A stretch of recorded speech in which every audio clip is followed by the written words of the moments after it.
സ്ത്രീ മുന്നേറ്റ വിഭാഗത്തിന്റെയൊക്കെ നേതാക്കൾ പലപ്പോഴും പ്രഖ്യാപിക്കുന്നത് നമുക്ക് കേൾക്കാറുണ്ട്.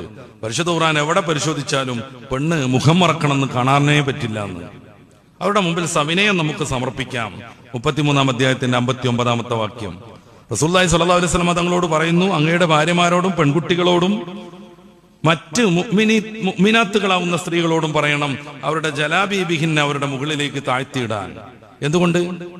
ഒരു പെണ്ണിനെ സംബന്ധിച്ചിടത്തോളം അവളുടെ ശരീരത്തിൽ ഏറ്റവും ആകർഷണീയമായ ഘടകം അവളുടെ മുഖമാണ്. ആ മുഖത്തിലാണ് സൗന്ദര്യം മൊത്തം കേന്ദ്രീകരിച്ചു നിൽക്കുന്നത്. ഈ ഭാഗം മറച്ച് അല്ലാതെ നമ്മൾ പുറത്തിറങ്ങുന്ന ഒരവസ്ഥ വന്നാൽ, അത്യാവശ്യത്തിനോ അതുപോലെയുള്ള കാര്യങ്ങൾക്കോ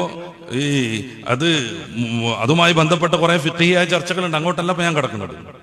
ഒരു പെണ്ണും ആണും ഒരുമിച്ച് കൂടുമ്പോൾ മുഖം തുറന്നിരുന്നാൽ, അന്യോന്യമിന്നോ അങ്ങോട്ടും കണ്ടുകൊണ്ട് യാത്ര ചെയ്യുമ്പോൾ മുഖം തുറന്നുകൊണ്ടിരുന്നാൽ തീർച്ചയായും ആകർഷണത്തിലേക്ക് അത് എത്തും. പതിയെ പതിയെ സംസാരത്തിലേക്ക് കിടക്കും. പിന്നെ അതിന്റെ അപ്പുറം തലങ്ങളിലേക്ക് അത് വികസിക്കും. അങ്ങനെ പലപ്പോഴും കുടുംബ ബന്ധങ്ങൾ ഛിദ്രമാകും. പലപ്പോഴും ജീവിതം തന്നെ നശിക്കേണ്ടി വരും.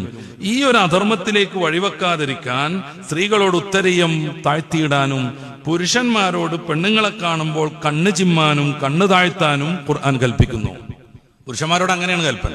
പെണ്ണിനെ കാണുമ്പോൾ നോക്കരുത്, ഇങ്ങനെ ആശാപൂർവം അവരെ കണ്ടിരിക്കരുത്. ഇതെല്ലാ സെമിറ്റിക് മതങ്ങളും പഠിപ്പിച്ചതാണ്.